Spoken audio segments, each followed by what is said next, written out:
এই গরিব মানুষ আমরা জানতে চাই। গরিব মানুষেরই তো ঋণ মাফ করা হয়, তো কারা সেই গরিব মানুষ যাদের আপনারা ঋণ মাফ করেছেন তাদের নামগুলো আমরা একটু জানতে চাই। যাদের ভেতরে কতজন দরবেশ ফকির আছে সেটা আমরা জানতে চাই। আমরা জানতে চাই যে সালামের হাতে আলাদিনের চেরাগ এই নামে ডেইলি স্টারে একটা রিপোর্ট প্রকাশিত হয়েছিল, তারপর মামলা হতে গিয়েছিল। সেই মামলা কেন মামলা নেওয়া হলো না, কেন এটাকে খারিজ করে দেওয়া হলো আমরা জানতে চাই। সালামের সাথে আপনাদের কি সম্পর্ক এটা আমরা জানতে চাই। আজকে বাংলাদেশ থেকে যারা পাচার করে তাদের তালিকা আমরা চাই। এখন একটা লুটের মহোৎসব চলছে। একটা তথ্য বলে, এই আওয়ামী লীগ সরকার যখন ক্ষমতায় আসে তখন বাংলাদেশে খেলাপি ঋণের পরিমাণ ছিল 22,000 কোটি টাকার কিছু বেশি। গত জুনে তারা প্রকাশ করে যে এখন খেলাপি ঋণ 1,56,000 কোটি টাকার বেশি। এবং এইটা হচ্ছে যে সমস্ত ঋণ অবলম্বন করা হয়েছে অর্থাৎ মাফ করে দেওয়া হয়েছে, পুনঃতফসিল করা হয়েছে, মাত্র একটা ছোট্ট অংশ দিয়ে ওই ঋণকে স্বাভাবিক ঋণে পরিণত করা হয়েছে, সেইগুলো বাদে মোট যদি ঋণ খেলাপি হয়, যোগ করা হয় এই পুনঃতফসিল এবং অবলম্বনকৃত ঋণ, তাহলে এটা 4 লক্ষ কোটি টাকা ছাড়িয়ে যাবে। অর্থাৎ কি পরিমাণে ব্যাংক থেকে টাকা এরা ঋণের নামে লোপাট করেছে এটা বোঝা যায়। অর্থনৈতিক সমিতি তারা একটা পরিসংখ্যান দিয়েছিল 2021 সালে যে বাংলাদেশে গত 50 বছরে পাচার হয়েছে 12 লক্ষ কোটি টাকা। এর ভেতরে এই আওয়ামী লীগ সরকার ক্ষমতায় আসার পর কত হয়েছে?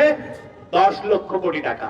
অর্থাৎ আগের 35 বছরে যা হয়েছে পরের 15 বছরে তার 5 গুণ হয়েছে। অর্থাৎ লুটপাটকে তারা এমন একটা জায়গায় নিয়ে গেছে যেটা আগের সমস্ত রেকর্ডকে তারা ভেঙে ফেলেছে। এটা কেন হচ্ছে বন্ধুগণ? এইখানে আসলে মূল কথা যে এইখানে বাংলাদেশ রাষ্ট্রটাকে আজকে তারা একটা লুটপাটের বন্দোবস্তের হাতিয়ার বানিয়েছে।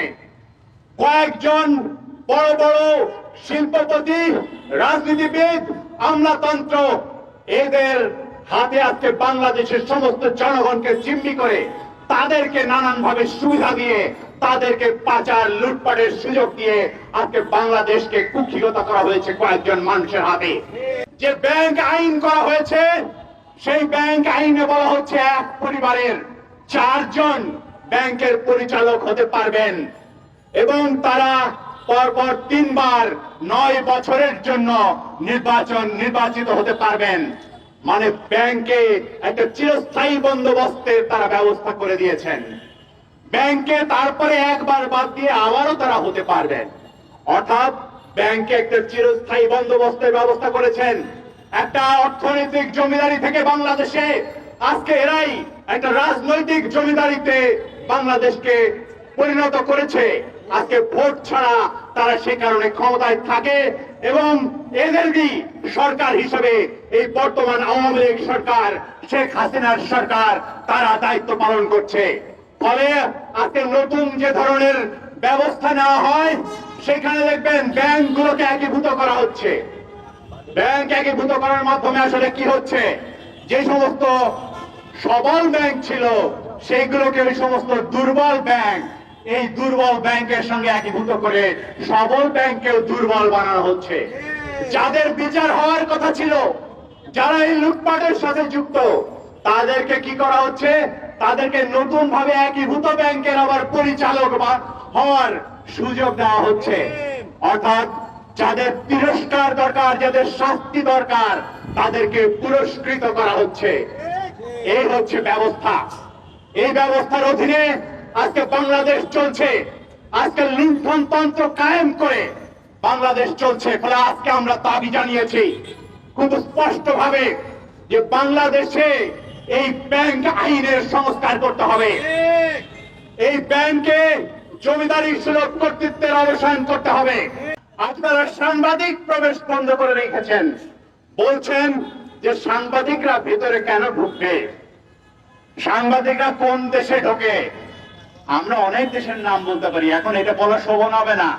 বলি যে বহু দেশে সাংবাদিকরা ঢুকতে পারে এবং সাংবাদিকরা এখানে ঢোকেন নিয়ম মেনে, তারা তথ্য সংগ্রহ করেন।